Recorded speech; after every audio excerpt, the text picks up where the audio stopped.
In 1817, an unemployed stocking frame knitter and former Luddite named Jeremiah Brandreth led a group of over 200 men on a march from the village of South Wingfield to Nottingham. Their mission was to march on London, overthrow the government of the United Kingdom, and bring an end to poverty forever. At least that's what the government said their mission was after the fact. In reality, their plans may well have been peaceful, and their goals were never all that well focused. Conditions had been ripe for such a demonstration. Recession had come in the wake of the Napoleonic Wars. Bad harvests due to an unusually cold and wet season the year before, along with the new corn laws, had created a bread shortage and thus a spike in food prices. And the introduction of the power loom and industrial textile mills made knitting by stocking frame an irrelevant trade, leaving those trained for it with incomes in sharp decline. The dreams of the French revolutionaries a generation earlier were still fresh in the memories of these radicals. Brandreth and his local allies had been approached by one William Oliver, who told them that a national uprising was being planned, and an army of 50,000 would join them in London.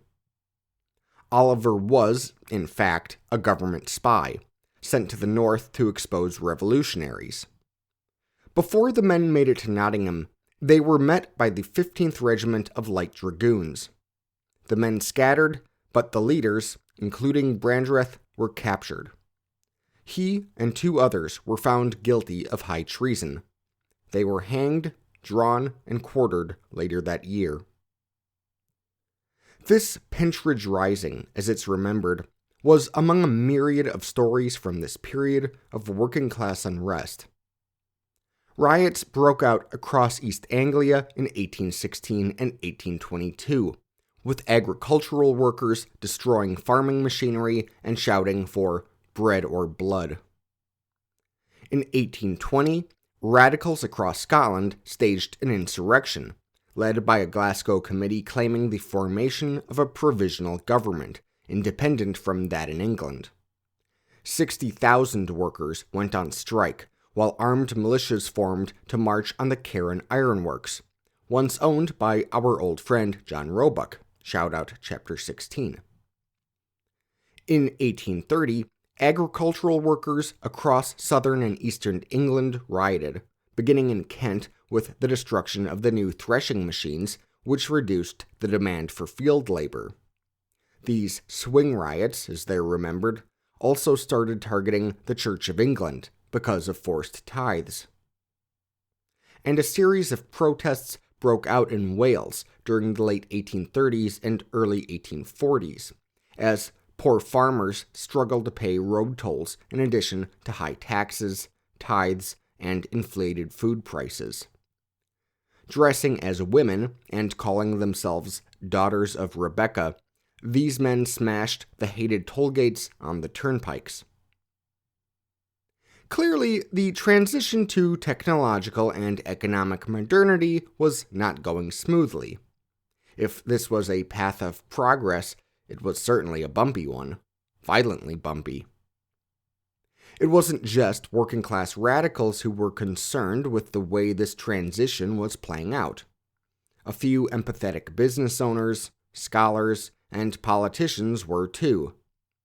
And they began to discuss how to build a better, more just society, how to address these social problems.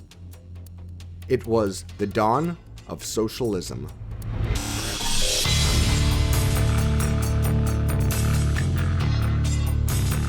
This is the Industrial Revolutions.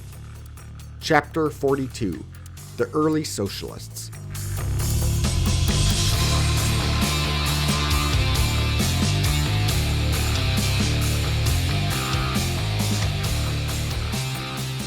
Before we begin, we're going to need to define this term, socialism, because as you know perfectly well, it is a loaded one.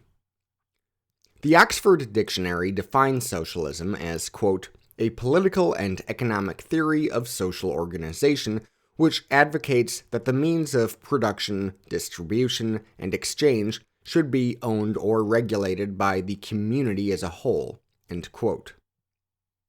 Now, that's actually pretty broad if you think about it. The words owned or regulated by the community as a whole means the term can be applied to pretty much any political/economic philosophy that isn't 100% laissez-faire. Other definitions of socialism may include other degrees and forms of collective ownership or distribution. And it's fitting, really, because there is a huge range of socialist thought out there, from the Social Democrats, the co-op movement, etc., to democratic socialism, to revolutionary socialism, communism, even to anarchism. The first uses of the word socialism were used to distinguish it from the individualist-motivated forces of the new capitalists and industrialists. Those writers who coined it believed someone ought to be looking out for society and the social welfare at large. Funny enough, though, one of the first socialists, if not the first, was actually a capitalist industrialist. His name was Robert Owen. Born in Newtown, Wales in 1771, Owen was the son of shopkeepers whose experience in practical retailing, inventory, and other administrative skills probably rubbed off on him. Newtown at the time was a small market town in a rural, Welsh-speaking, picturesque part of the country. During Owen's boyhood years, the Industrial Revolution was only beginning to have an impact on the local woolen and crafts industries. Owen went to school up until about the age of 10. By all accounts, he was a good student who loved reading, and his schoolmaster made him a monitor, essentially a classroom leader charged with helping teach his classmates. This concept of mutual instruction was a new one, and one Owen would later adopt in his own schools.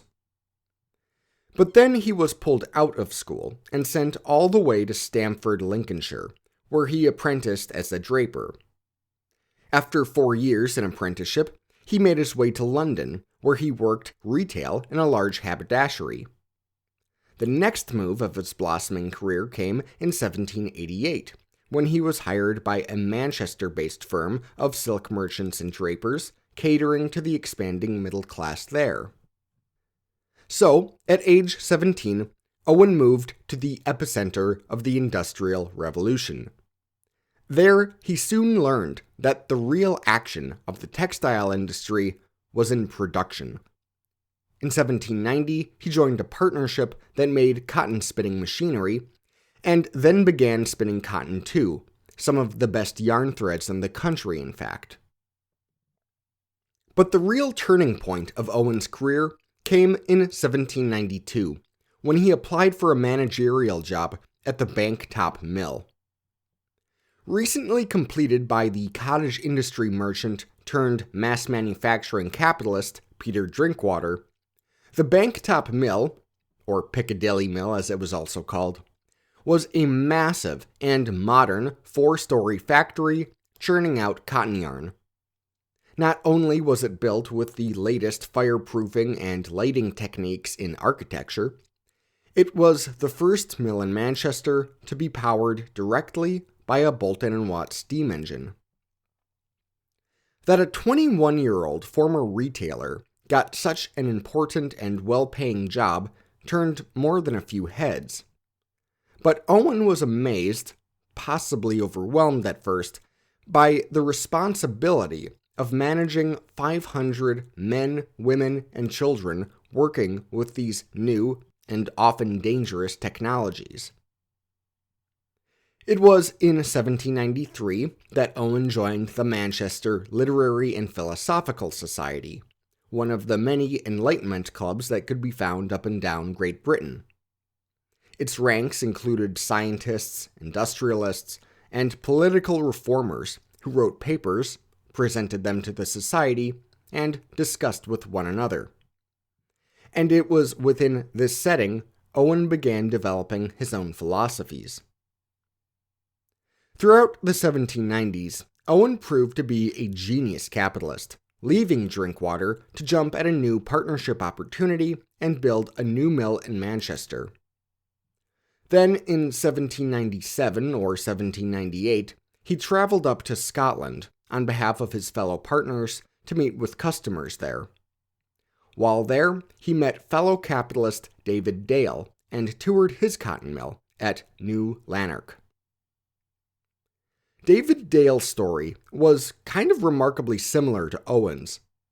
The son of a merchant in a small town in rural Scotland, Dale had gone through a textile apprenticeship and started rising through the ranks of firms as a clerk and agent. He was soon in business for himself, importing linens from the continent. As his business grew, he expanded into banking as well.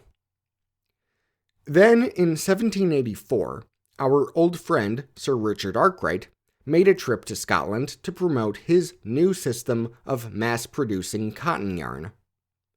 Prodded by a local MP, Arkwright and Dale met to discuss the development of such a cotton mill in Scotland.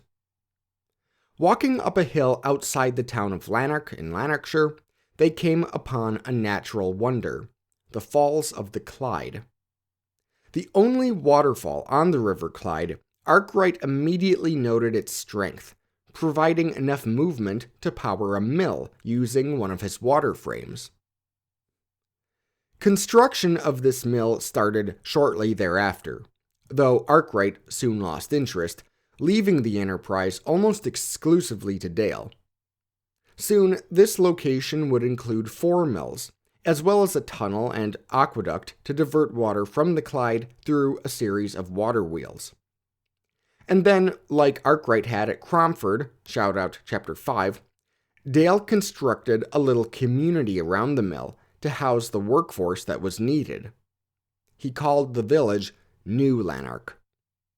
As Owen later described it, quote, "A large house was erected, which ultimately contained about 500 children, who were procured chiefly from workhouses and charities in Edinburgh. A village was built, and the houses were let at a low rent, to such families as could be induced to accept employment in the mills. Only persons destitute of friends, employment, and character were found willing to try the experiment.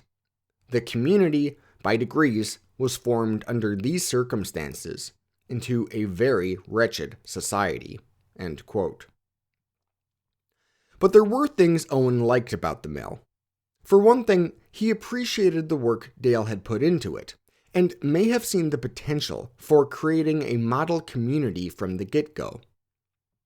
For another thing, it was a good location and it was profitable. And for another thing, Owen fell in love with Dale's daughter Caroline. They were married in 1799, and shortly thereafter, Owen and his partners bought New Lanark from Dale for the bargain price of £60,000. The investors installed Owen as the managing partner of New Lanark. And that's when things got really interesting. For years now, Owen had been unsatisfied with the conditions he observed in the new cotton mills of Great Britain. This came not only from his own experience, but also as a member of the Manchester Board of Health, which had gathered data on workers' health conditions in the factories. Among other things, Owen was worried about a growing divide and hostility between the industrialists and the working classes, between the forces of capital and labor. The mill owners mistreated their employees, and in response, the employees stole, got drunk, and made things difficult. As Owen described the population at New Lanark, quote, "Every man did that which was right in his own eyes, and vice and immorality prevailed to a monstrous extent. The population lived in idleness, in poverty, in almost every kind of crime, consequently in debt, out of health, and in misery." End quote.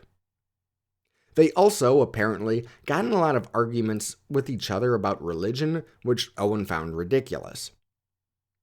Determined to turn things around in the village, Owen instituted some new measures. First, preventative, rather than punitive, measures to combat theft. Second, preventative, again rather than punitive, measures to combat drunkenness. Third, a prohibition on sectarian arguments and a guarantee of religious tolerance. Fourth, punitive fines for, quote, irregular intercourse of the sexes. But then Owen also started doing things that raised the eyebrows of his partners. He decided New Lanark would take no more children as quote-unquote apprentices from the poorhouses. From now on, only families would settle and work in New Lanark. He prohibited work for children under the age of 10, insisting they go to the village school every day instead. This not only concerned his partners, since children worked for a lower wage than adults, it also upset the families who wanted their young children working for the extra income. Children between 10 and 18, meanwhile, had their work limited to 10 hours a day. To make up for it, he gave raises to the children over 10. Owen also spent a considerable amount of money improving the village. The streets were repaved, the houses were improved. He also bought food, clothes, and fuel in bulk, so he could sell them to his workers at discounted prices. Now, partially, this was because Owen was a genuinely good guy. But partially, it was good business. The reforms worked, and the mill's employees became much more productive. New Lanark continued to profit, and profit handsomely. Now, Owen also recognized this was material for some good PR, and he was soon recognized as a social reformer throughout Europe. Well, that didn't sit super well with his fellow industrialists, including some of his own partners. In 1812, a group of the partners then attempted a coup to oust him from his position at New Lanark. The effort failed, and in some true Logan Roy form, Owen hit back, corralling new investors to lead an aggressive buyout of the detractors' shares. Now Owen was free to reform New Lanark as he saw fit, and to tell the world about it. And in 1813, he published A New View of Society, a series of 4 essays, quote, on the formation of human character preparatory to the development of a plan for gradually ameliorating the condition of mankind. In it, Owen explains his worldview in the vein of an Enlightenment philosopher.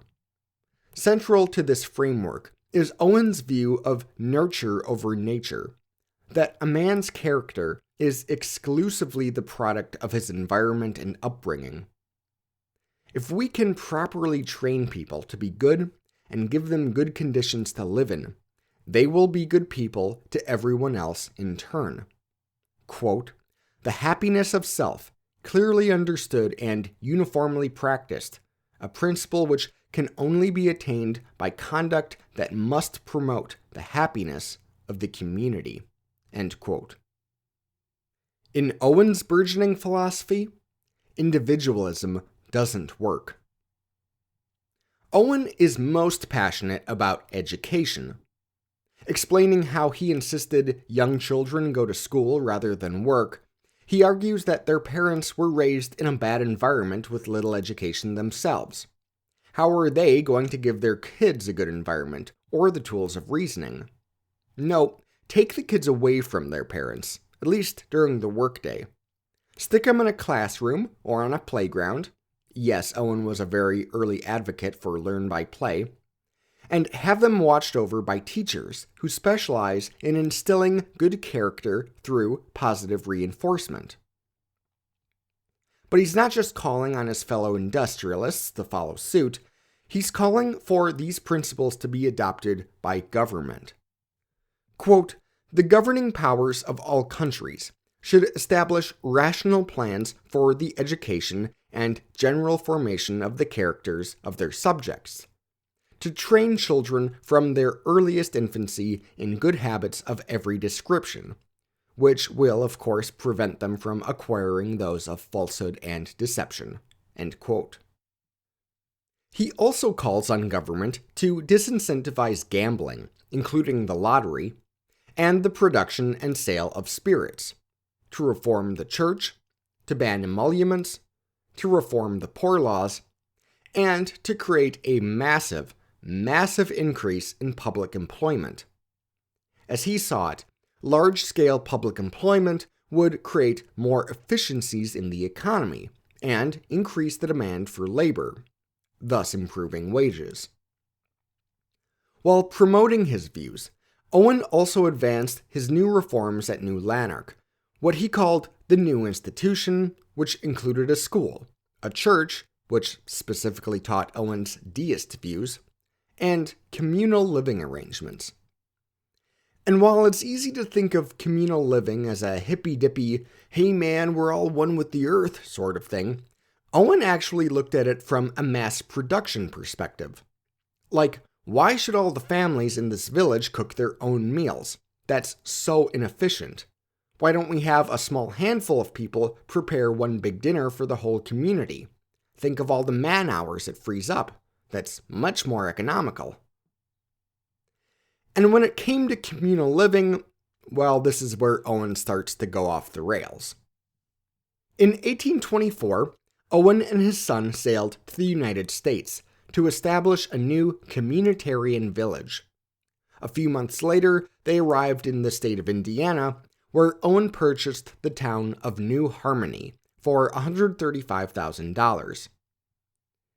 Now, New Harmony had already been settled and built up by a weird German millennialist cult, which was now moving to Ohio, and in their place, Owen offered a home to anyone willing to join this experiment in equality and communal living. New Harmony filled up quickly, but it also faced a lot of challenges. It took just 4 years for the experiment to fail. There are a lot of explanations for why it failed, and depending on your own political views, you might want to lean more toward one reason or more toward another, but here's a few things to know. Owen struggled to get support from the Americans, who weren't as experienced with the inequalities Owen was trying to tackle, and who did not appreciate his deism. And without that support, Owen didn't have the resources to build New Harmony into the futuristic utopia he envisioned. The residents of New Harmony also struggled to adjust to the new lifestyle.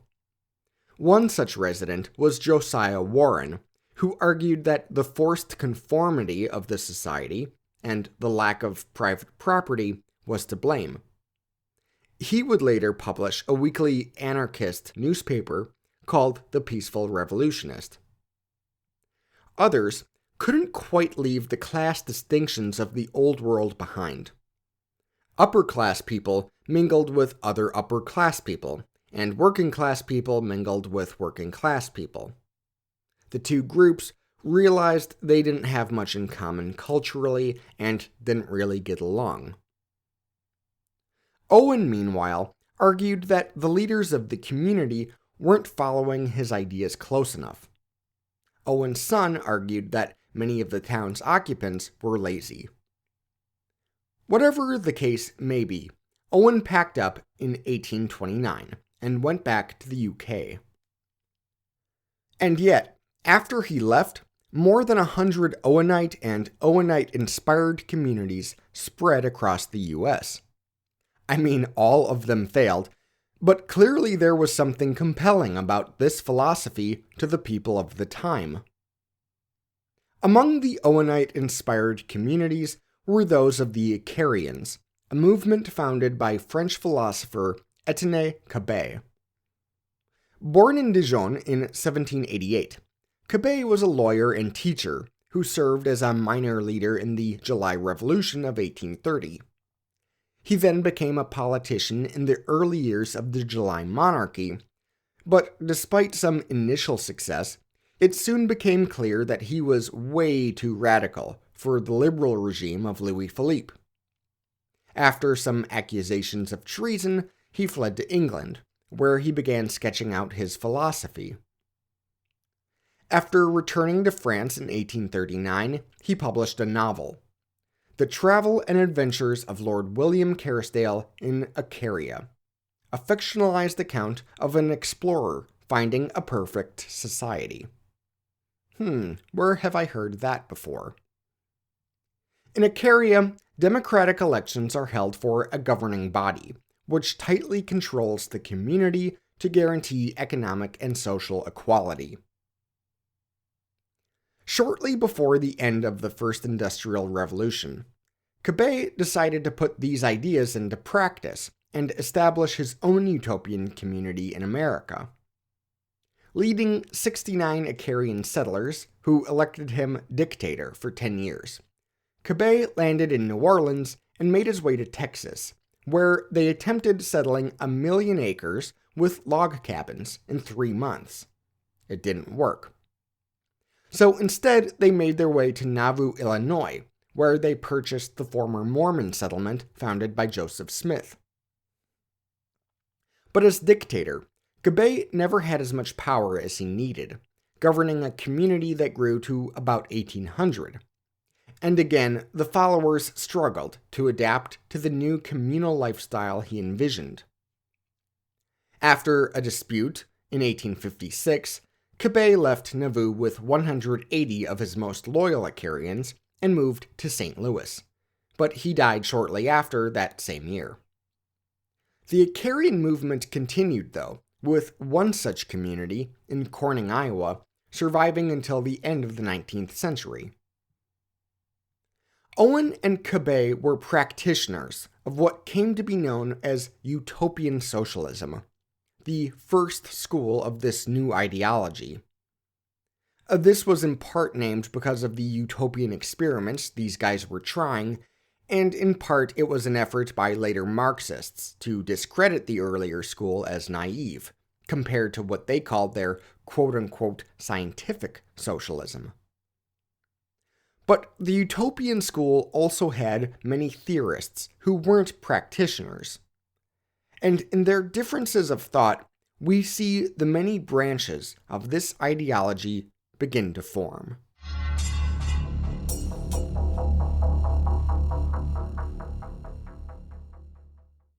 Okay, let's say for a second you are trying to build a utopian society. How do you do it? Would it make things easier for you if you were put in charge?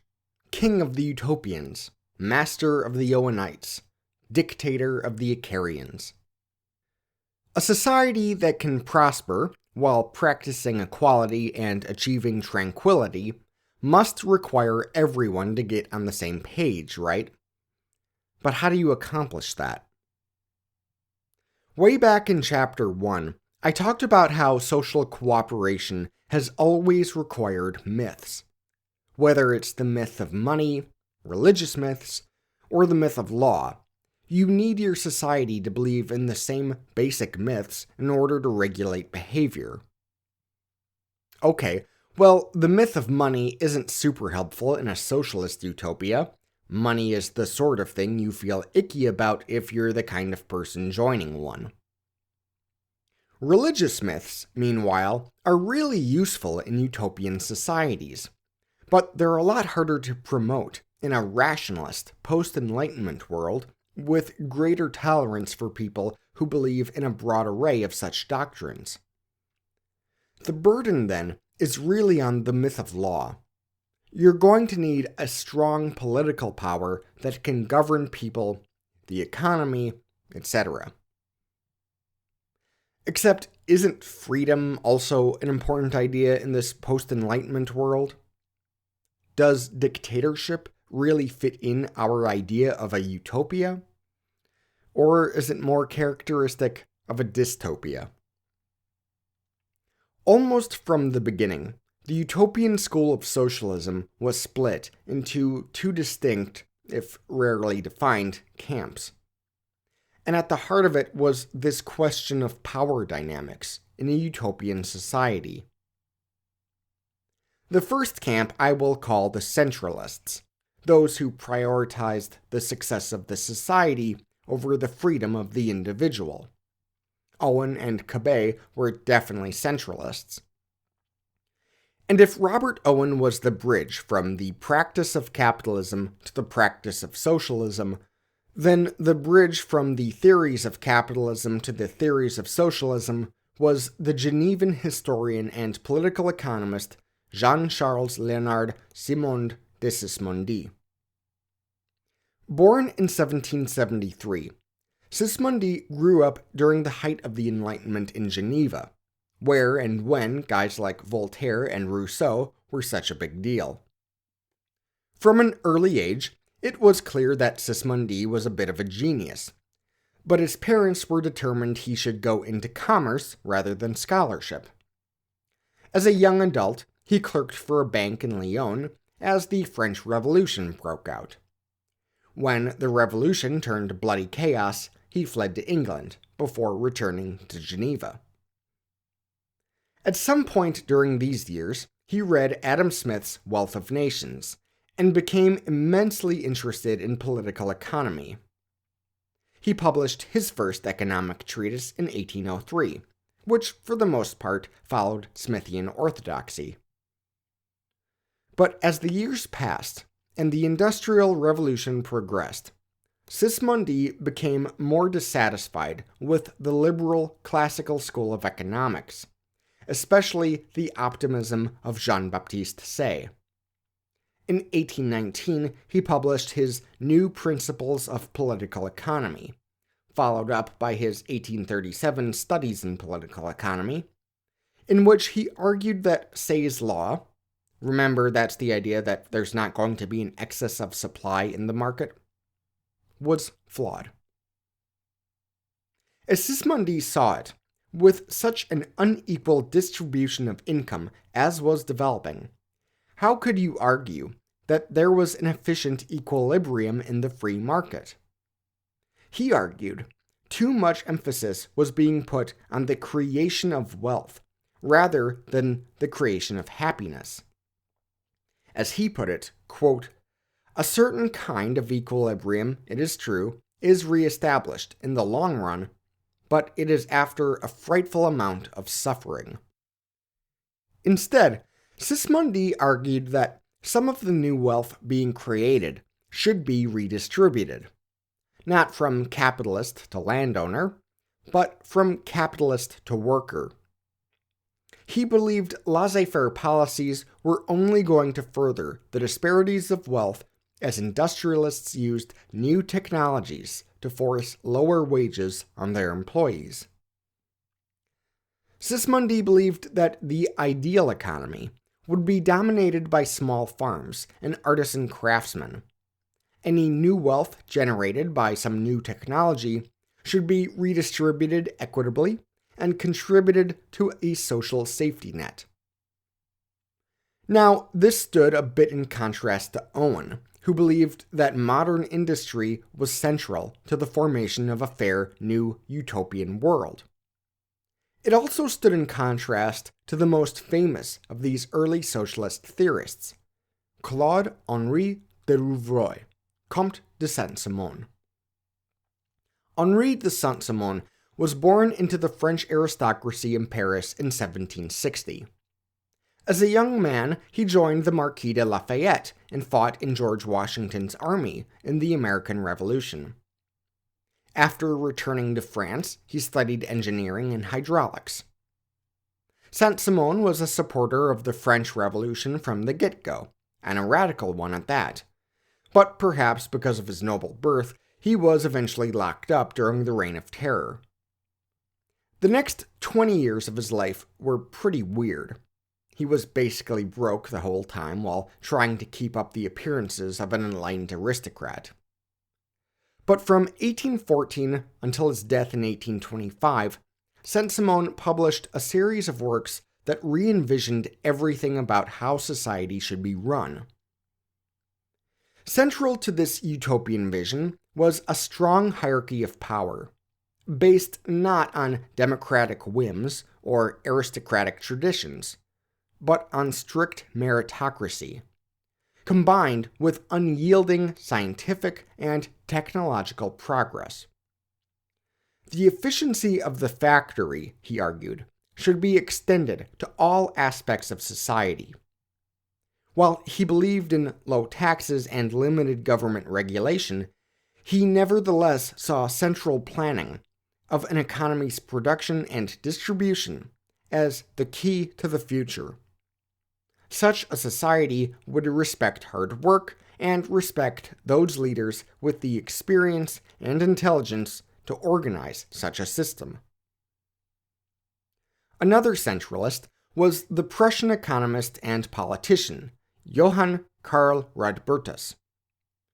Born in Greifswald in 1805, Rodbertus studied the law and served in the judiciary before being elected to the Prussian National Assembly. From the 1830s to the 1850s, he published several works outlining his philosophical, political, and economic ideas. Rodbertus was a romantic, and his politics were relatively moderate. But he was a strong critic of capitalism, arguing that growing income inequality wasn't just evidence of exploitation, like the Ricardian socialists were saying, shout out chapter 28. It also set the economy up for crisis-level contractions.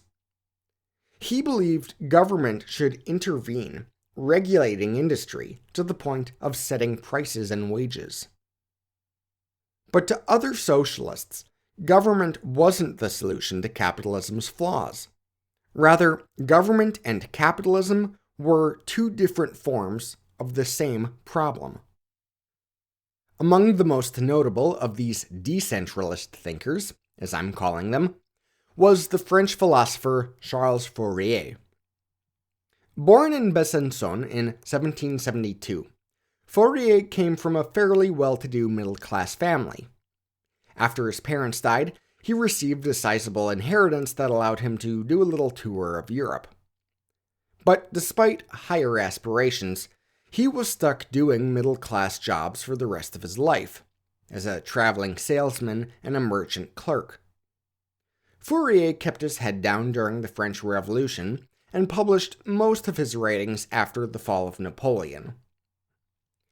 It's not clear how much of his earlier writings really influenced the ideas of his later writings, but we can sketch out his worldview like this. Man in a state of nature is born good, and this is heavily influenced by Rousseau's idea of the noble savage. And Fourier argues the history, the institutions, and the civilization built around man have perverted his incentives for how to behave. If it wasn't for the government, the merchants and the bankers, the church, the family, the bosses, then people could freely understand their own wishes, and then it would be only natural for them to organize themselves in a more harmonious way. In this harmoniously organized society, he figured, the waste and parasitism that is commerce would cease to be. People would only consume the essentials. And if consumption was made that simple, then production could be reorganized in a much more pleasant way. Work could be coordinated in small communities, giving everyone the labor they were able to do and wanted to do. Exploitation of labor would cease.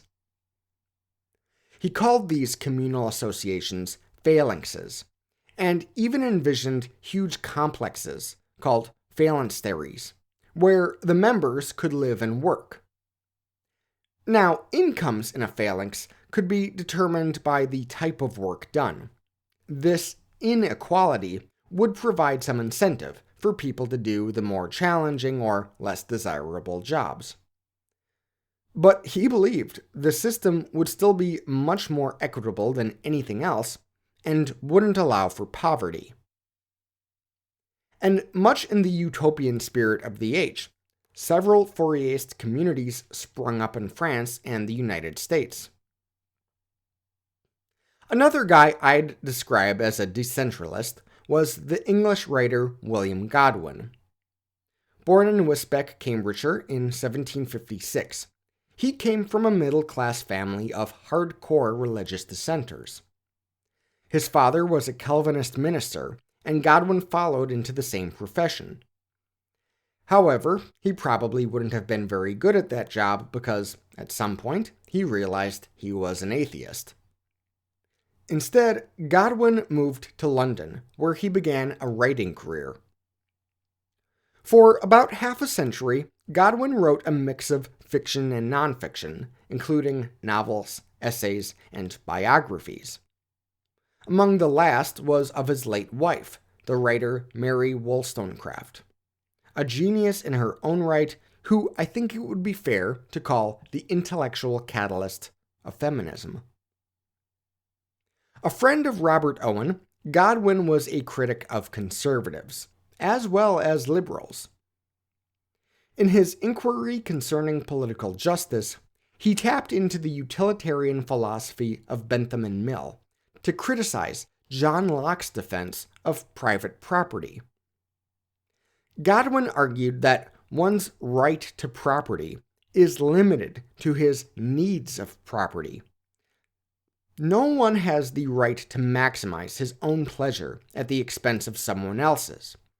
So, if the extent to someone's private property is greater than necessary, while someone else lacks the private property they need to be satisfied, then the ownership is unjustified and illegitimate. But like Fourier, Godwin believed that man was a rational creature who was generally good, even capable of perfectibility. To Godwin, social justice and individual liberty were two sides of the same coin. Abolishing oppression required the elimination of both excess property and the existence of the state. The works of Fourier, and no doubt Godwin too, had a huge impact on the final theorist I'm going to tell you about, the so-called father of anarchism, Pierre-Joseph Proudhon. Born in 1809, Proudhon came from Besançon, just like Fourier. His father was a brewer and barrel maker, and the young Proudhon worked in the brewery rather than going to school. He did learn to read, though, and managed to get into a local school as a teenager. When he turned 18, Proudhon began an apprenticeship at a print shop. It was during these years he met a writer who was publishing a book with the printer, Charles Fourier. Their conversations had a profound impact on Proudhon, who later pursued his own career as a philosopher and writer. Throughout the 1840s, Proudhon published several works outlining his worldview. Like Godwin, he argued for the abolition of excessive private property, but also argued against state intervention as an affront to individual liberty. And like Fourier, he envisioned a system where individuals could freely organize a just and cooperative economy through associations. As he put it in his 1848 election manifesto of Le Peuple, quote, "We do not want expropriation by the state of the mines, canals, and railways. It is still monarchical, still wage labor.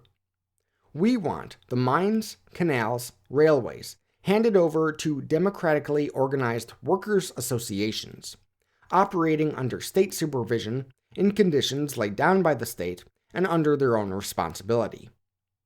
We want these associations to be models for agriculture, industry, and trade, the pioneering core of that vast federation of companies and societies woven into the common cloth of the democratic and social republic." End quote. I suppose we might want to touch on anarchism more later on, so let's just leave it there for now. While this array of mostly aristocratic or bourgeois intellectuals were formulating theories and experiments for socialist utopias, actual working-class radicals in Britain were beginning to lay the foundations of a real socialist movement.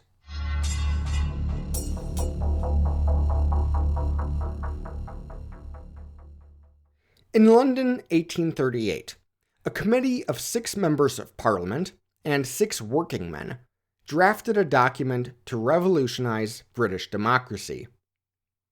Among the working men on the committee was our friend from last time, William Lovett, the rope maker turned carpenter, representing the London Working Men's Association.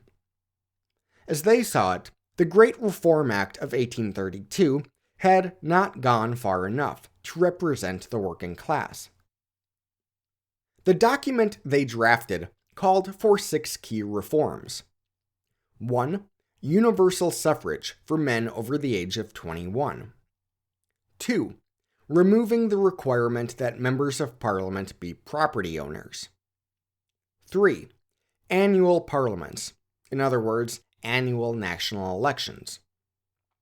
4. Equal division of electoral districts, expanding on the progress made in the Reform Act by the cleaning up of rotten boroughs.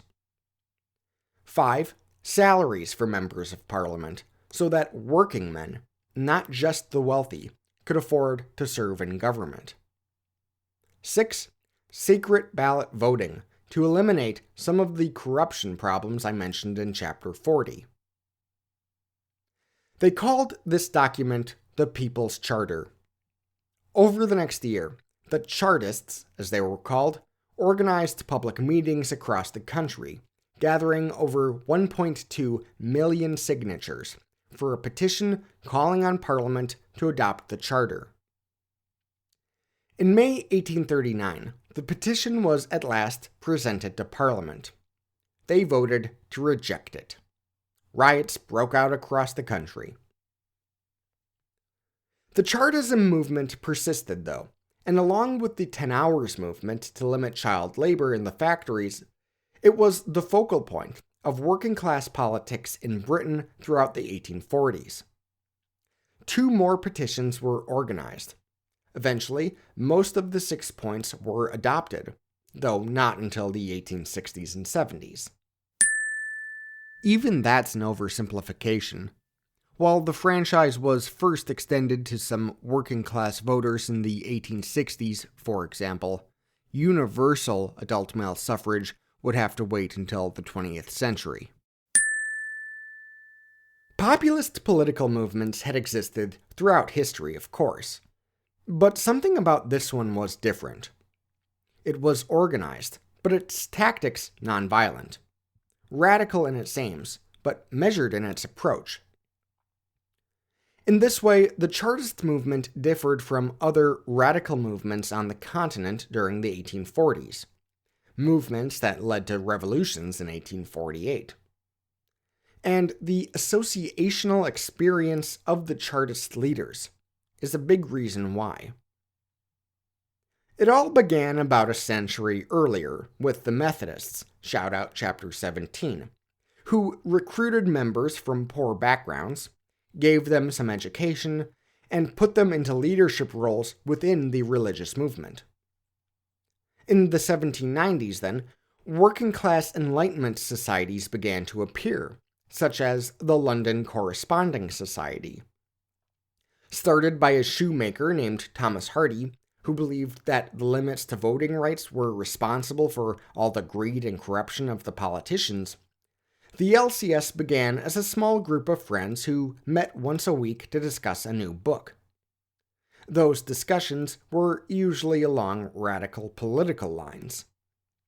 It soon grew into a nationwide organization with dozens of branches, scaring the pants off the government, which then blamed it for some assassination attempts on the king. In 1794, the LCS's leaders were put on trial for treason, and the next year, it and similar organizations were suppressed. But working men meeting to discuss books didn't die with the LCS. This continued in the form of mutual improvement societies, which I mentioned last week.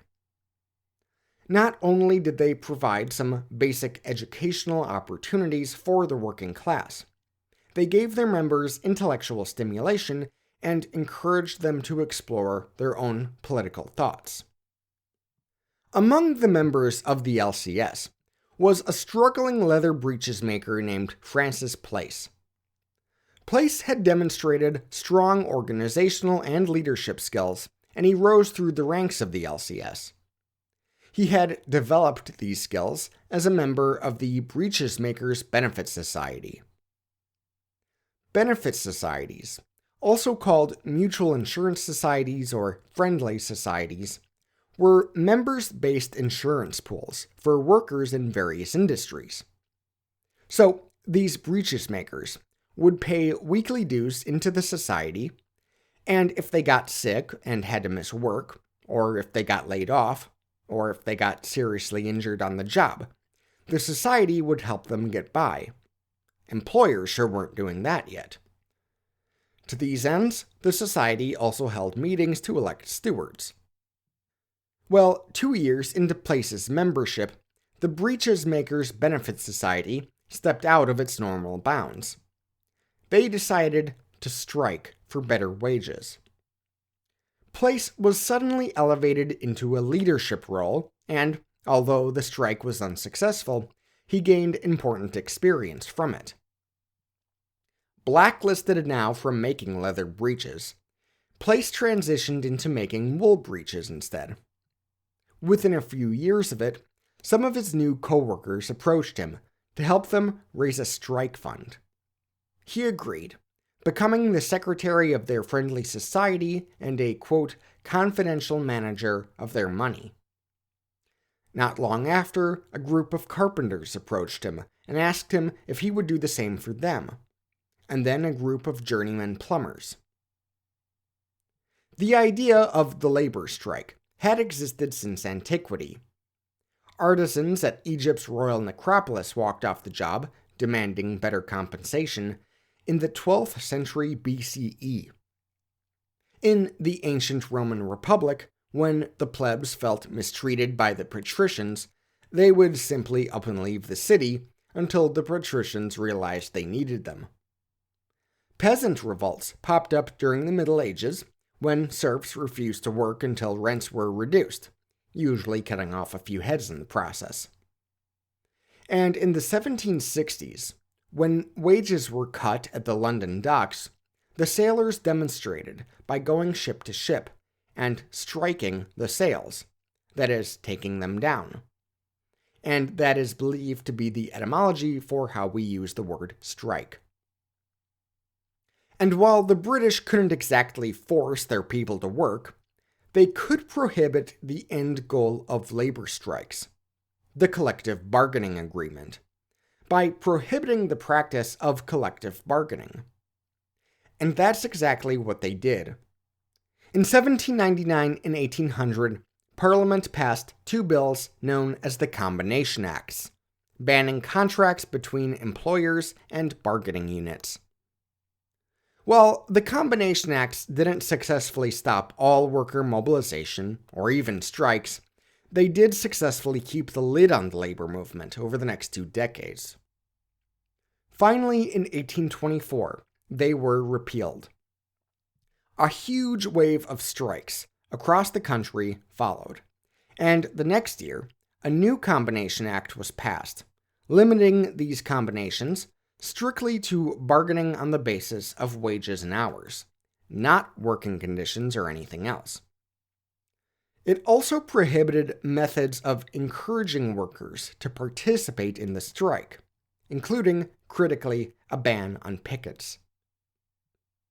But thanks to the 1824 bill, another kind of organization for working class empowerment developed: the labor union.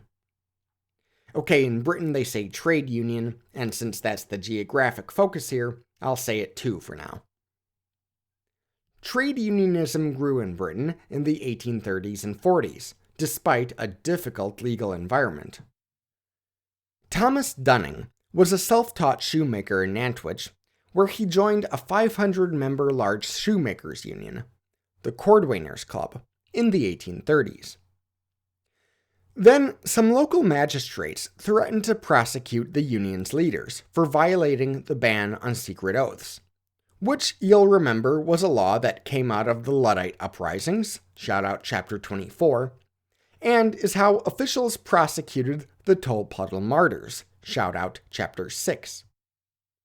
As a result, the leadership of the Cordwainers Club skipped town, and Dunning stepped up to fill their shoes. Working closely with the union's lawyer, Dunning was able to get the charges dropped. It left the union in serious financial difficulty, though, with all the legal fees they had to pay.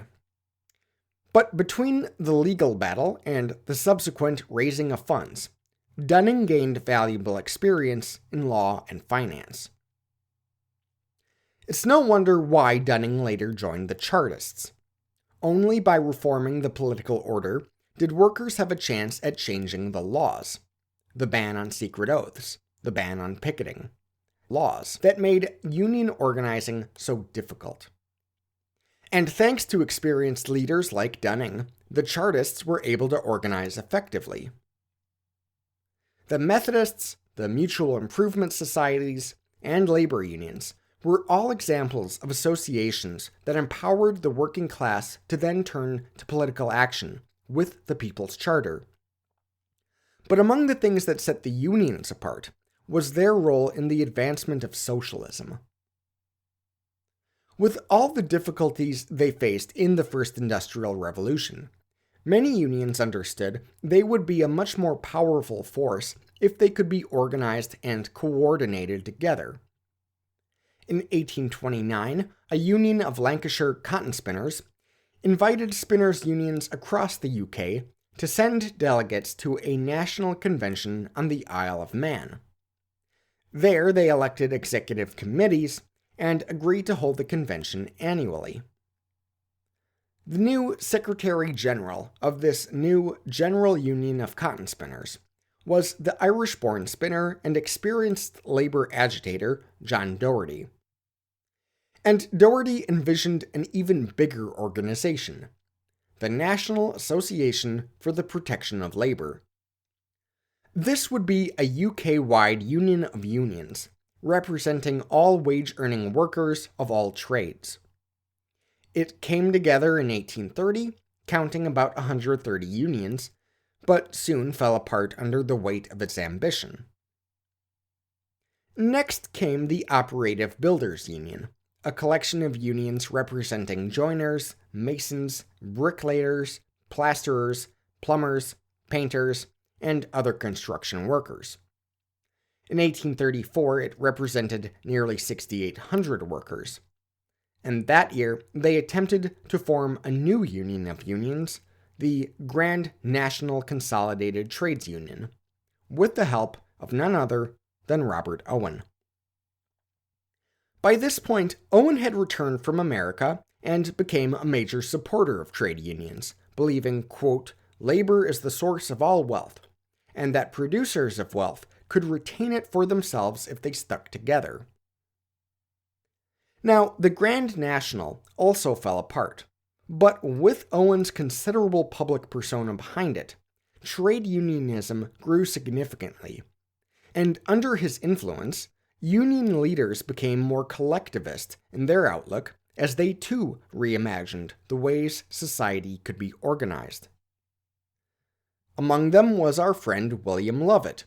He was a labor leader, he was a prominent Chartist, and as an Owenite, he became a big believer in cooperatives.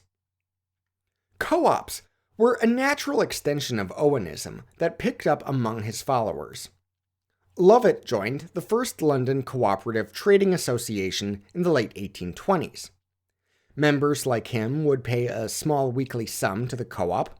The co-op would then stock up on all kinds of shop items that working families relied on. The profits earned would go back into a general fund.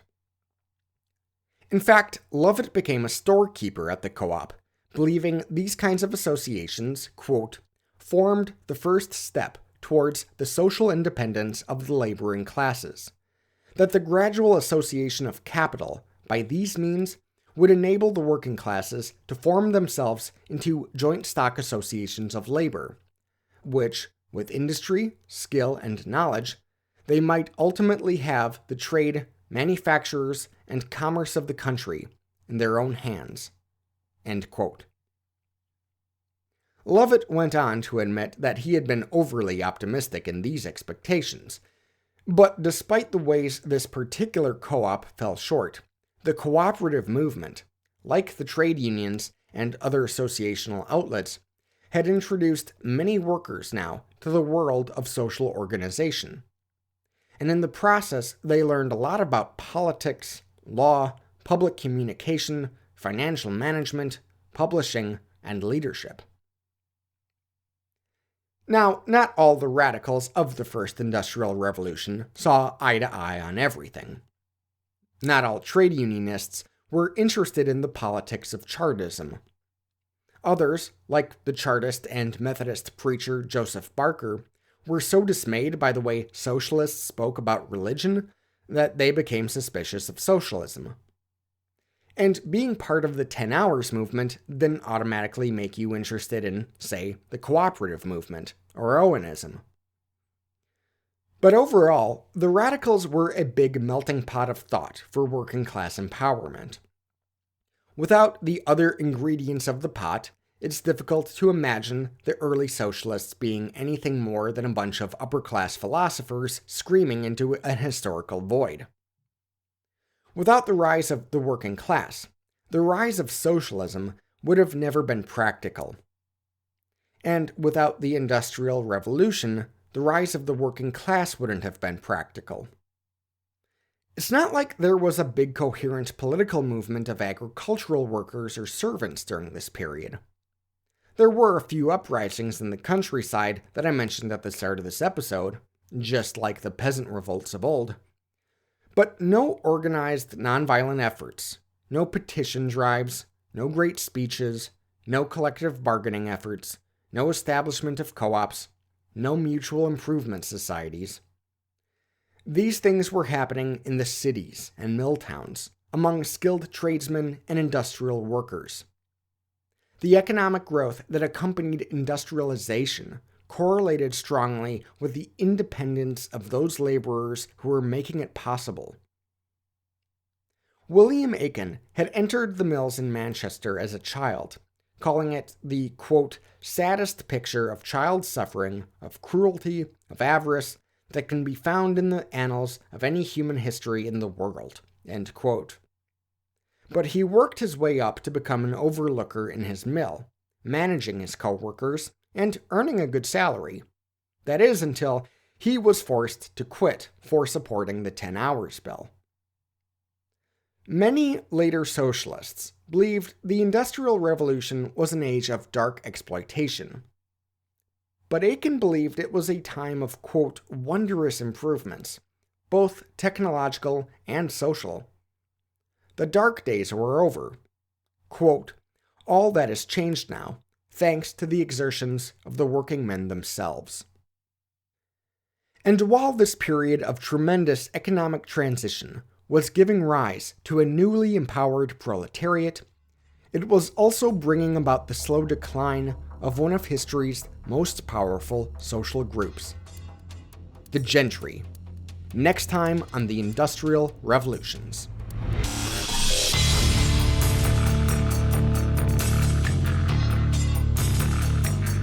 A quick reminder to follow the podcast on Facebook, Twitter, and Instagram. The handle is @IndRevPod. That's @IndRevPod. If you use Apple Podcasts but have never left a written review, please do. It only takes a second, and it helps new listeners find the Industrial Revolutions. As always, a big thank you to everyone who supports the podcast on Patreon. Special shoutouts this month to new patrons Christian Sebest and Ross Templeton, as well as John Bartlett, Chris Bradford, Elizabeth Brooking, Eric Hoganson, Molly Desjardins, Peter Kirk, Brian Long, Brandon Stansbury, Walter Torres, and the incredible Tara Carlson. Thanks again.